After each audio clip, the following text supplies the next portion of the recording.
सभी भैया बहनों को मेरा नमस्कार। मैं आचार्य धर्मेंद्र सरस्वती विद्या मंदिर रिंग बान भौदेपुर सीतामढ़ी से।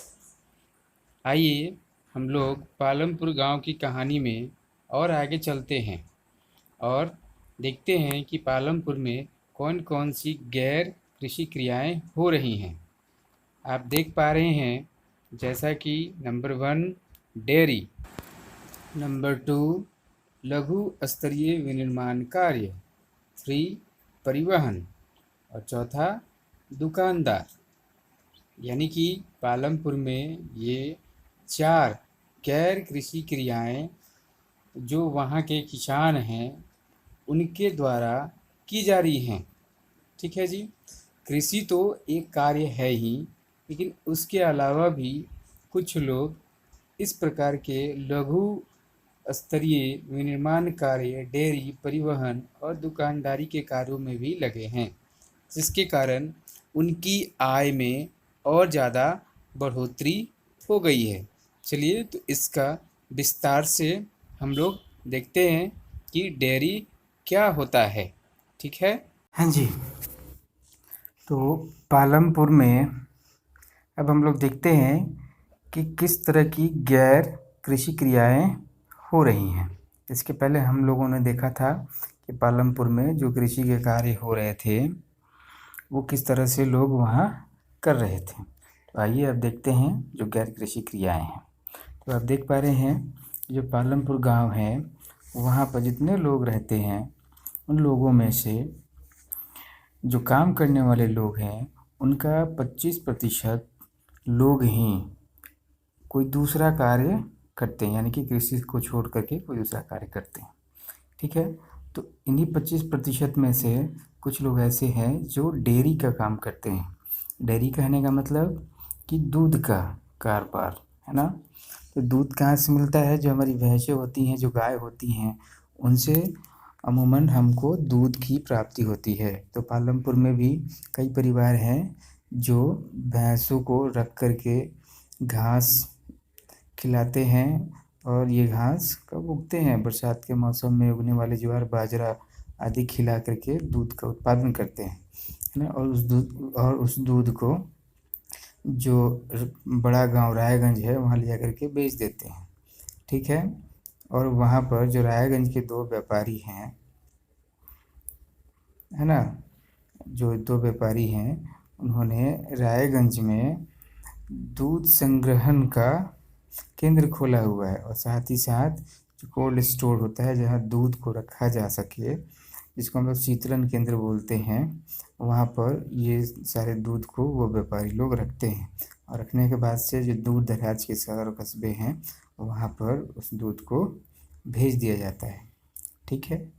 तो यहाँ पर अभी इसको हम लोग नहीं देखेंगे, ये बाद में करेंगे। आइए।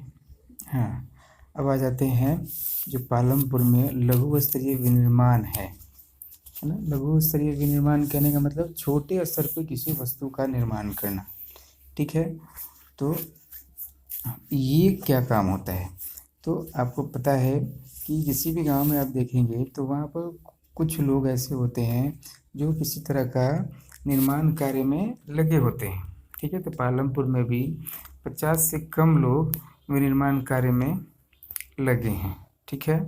यहाँ पर जो निर्माण होता है वो बड़े शहरों या कस्बों में जो फैक्ट्रियाँ लगी होती हैं उस निर्माण से ये विपरीत है ना। ये बहुत ही सरल उत्पादन विधियों का प्रयोग यहाँ पर किया जाता है। जो छोटे निर्माण होते हैं यहाँ पर बहुत सरल उत्पादन विधियों का प्रयोग करके किसी चीज़ का निर्माण किया जाता है। तो ये काफ़ी छोटे पैमाने पर किया जाता है। ठीक है जी। तो यहाँ पर मोस्टली क्या होता है कि जो पारिवारिक श्रम है, परिवार के लोग हैं, वही उस निर्माण कार्य में सहयोग करते हैं और वस्तुओं का निर्माण करते हैं। ठीक है। और ये कहाँ पर किया जाता है? तो ये जो विनिर्माण कार्य होते हैं वो घरों या खेतों में किया जाता है। ठीक है। कभी कभार ये जब ज़्यादा डिमांड होता है तब कभी किसी श्रमिक को रख लिया जाता है। ठीक है। इसमें चलिए एक देखते हैं, कहानी है मिस्री लाल की। तो जो मिस्री लाल है वो गन्ना पेरने का कारोबार करता है वो एक मशीन खरीद के लाता है गन्ना पेरने वाला, जो कि बिजली से चलती है और उसको अपने खेत में लगा लेता है। ठीक है, पहले बैलों से गन्ना की पेराई की जाती है, अब जो है लोग मशीन से इसको करना पसंद करते हैं, क्योंकि बैलों के साथ काम करने में काफ़ी मेहनत करना पड़ता था। ठीक है जी। तो मिस्त्री लाल क्या करता है, दूसरे किसानों का गन्ना खरीद कर उससे गुड़ बनाता है और उस गुड़ को शाहपुर के व्यापारियों को बेच देता है। ठीक है, तो इस प्रक्रिया में जो मिस्त्री लाल है उसको थोड़ा सा लाभ हो जाता है। ठीक है, आपको अब ये चर्चा करना है। एक काम करेंगे, यहाँ पर आप पॉज़ कर लेंगे और ये सारे जो प्रश्न हैं इनके उत्तर ढूंढ करके आप अपने नोटबुक में नोट करेंगे। ठीक है, तो ये पहला है, मिश्री लाल को गुड़ बनाने की उत्पादन इकाई लगाने में कितनी पूंजी की आवश्यकता पड़ी थी, है ना? कितना उसको पूंजी लगा ये आपको बताना है। दूसरा है, इस कार्य में श्रम कौन उपलब्ध कराता है। तीसरा है, क्या आप अनुमान लगा सकते हैं कि मिश्री लाल क्यों अपना लाभ नहीं बढ़ा पा रहा है। चौथा है, क्या आप ऐसे कारणों के बारे में सोच सकते हैं जिनसे उसे हानि भी हो सकती है ना? कुछ ऐसा उपाय ढूंढिए जिसको करने से मिश्री लाल को हानि हो सकता है, वो आपको बताना है कैसे उसको हानि हो सकती है। ठीक है, मिश्री लाल अपना गुड़ गांव में न बेचकर शाहपुर के व्यापारियों को क्यों बेचता है, क्या कारण है, तो ये आपको ढूंढना है। चलिए आगे चलते हैं।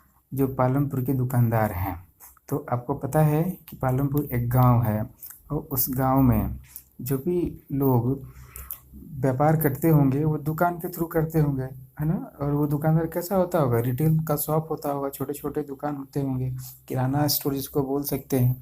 तो यहाँ भी पालमपुर में भी जो लोग हैं वो शहर के थोक बाज़ार से बहुत तरह की वस्तु खरीद करके लाते हैं, उन्हें गाँव में ला करके बेचते हैं। ठीक है, तो आप गाँव के एक जनरल स्टोर को देख सकते हैं, वहाँ चावल, दाल, चाय, तेल, बिस्कुट आदि बेचा जाता है। ठीक है ना? यहाँ तक कि कुछ कपड़े भी, जो ज़रूरी कपड़े होते हैं, वो वहाँ पर आपको मिल जाते हैं। ठीक है, तो पालमपुर में क्या है कि जो कुछ परिवार हैं जिनका घर जो है बस स्टैंड के बगल में है, उन्होंने अपने घर में ही एक छोटा दुकान खोल ली है ना? और वो खाने की चीज़ें भी बेचते हैं। ठीक है जी। तो आइए, यहाँ पर एक करीम की कहानी है, इस कहानी को देखते हैं। जो करीम है ये कंप्यूटर की पढ़ाई करी है और इसने गांव में एक कंप्यूटर केंद्र खोल लिया है। ठीक है, तो ये कंप्यूटर क्यों खोला, क्योंकि उसने देखा है कि बहुत सारे विद्यार्थी जो हैं वो शाहपुर शहर जो होता है उसके कॉलेज में जाने लगे हैं। ठीक है, तो इसने ये भी देखा कि गांव में कई छात्र शहर की कंप्यूटर कक्षाओं में जाकर के क्लास करते हैं। ठीक है, तो इसने क्या किया, कंप्यूटर का एक कंप्यूटर का केंद्र खोल लिया और उस केंद्र में पढ़ाने के लिए इसने 2 महिलाओं को उसी गांव की जो थी, जिनके पास कंप्यूटर की डिग्री थी और वो कंप्यूटर पढ़ा सकती थी, उसको उन्होंने काम पर लगाने का निश्चय किया है। ठीक है ना? उसने कंप्यूटर खरीदे और अपने घर के बाजार की ओर खुले बाहर के कमरे में कक्षाएं प्रारंभ कर दी। अब थोड़ी देर बाद जो हाई स्कूल के छात्र हैं, है ना, स्टूडेंट है, वो पर्याप्त संख्या में इसके कक्षाओं में आना शुरू कर देते हैं। ठीक है, तो इस पर आपको चर्चा करना है कि करीम की पूंजी और श्रम किस रूप में मिश्री लाल की पूंजी और श्रम से भिन्न है। ठीक है ना? जो करीम की पूंजी है और जो श्रम है, ये मिश्री लाल जो ऊपर वाली कहानी था उससे कैसे अलग है। दूसरा है, इससे पहले किसी और ने कंप्यूटर केंद्र क्यों नहीं शुरू किया। तो इसके जो संभावित कारण है उसकी आपको चर्चा करनी है, उसको चर्चा करके आप अपने नोटबुक में नोट कर लेंगे। ठीक है, नेक्स्ट है हमारा परिवहन। तो आप जानते हैं कि परिवहन काफ़ी तेज़ी से विकसित हो रहा है ना? तो जो परिवहन है, पालमपुर में जो परिवहन होगा वो किस तरह का होगा। पालमपुर गांव में क्या होता होगा, वहाँ पर पालमपुर गांव से जो लोग हैं वो शहरों को जाते होंगे। ठीक है, तो वहाँ पर पालमपुर और रायगढ़ के बीच में जो सड़क है वहाँ पर बहुत सारे वाहन चलते हैं, उसमें रिक्शा वाला, तांगा वाला, जीप, ट्रैक्टर, ट्रक ड्राइवर और जो बैलगाड़ी होती हैं वो चलती आप देख सकते हैं। ठीक है ना? इसके साथ ही साथ आप और भी गाड़ियों को चलते हुए देख सकते हैं। ठीक है, तो ये जो परिवहन की साधन है ये सेवा प्रदान करने वाला क्षेत्र है ना? लोगों को ले जाना, ले आना या वस्तुओं को एक जगह से दूसरी जगह पहुंचाने का कार्य इन परिवहन के माध्यम से किया जाता है। और बदले में वो लोग पहुंचाने के क्रम में वो कुछ पैसे चार्ज करते हैं, लेते हैं, है ना? तो यहाँ पर आप देख सकते हैं कि कुछ वर्षों में पालमपुर में परिवहन से जुड़े लोगों की संख्या में बहुत बढ़ोतरी हो गई है। काफ़ी ज़्यादा लोग अब इस व्यवसाय को अपना रहे हैं, ठीक है ना। यहाँ पर अब देखिए किशोर की कहानी, है ना। तो यहाँ पर जो किशोर है हमारा, ये एक खेतिहर मजदूर है, ठीक है। और यह भी अन्य मजदूरों की भांति मजदूरी करके अपने घर की आवश्यकताएं पूरी करता है, लेकिन उसको काफ़ी समस्या का सामना करना पड़ता है, ठीक है ना। तो कुछ वर्ष पहले ये जो किशोर है बैंक से कर्ज लिया था, है ना, और वो कर्ज एक सरकारी कार्यक्रम के अंतर्गत इसको मिला था, ठीक है। और इसमें इसको जो कर्ज मिला था वो सस्ते दर पर मिला था, क्योंकि वो सरकारी कार्यक्रम था, ठीक है।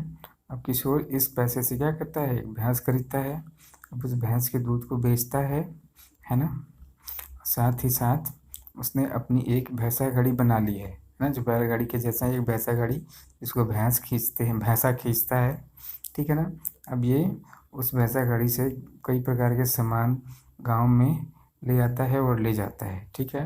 ये और क्या करता है, सप्ताह में एक दिन गंगा के किनारे जा कर के कुम्हार के लिए मिट्टी लेकर के आता है ना। और उसके बदले में कभी उसके बदले में उसको पैसा मिल जाता है, और कभी कभी वो गुड़ चाहे किसी और प्रकार की वस्तु शाहपुर जो शहर है वहाँ ले जाकर वो उतार देता है।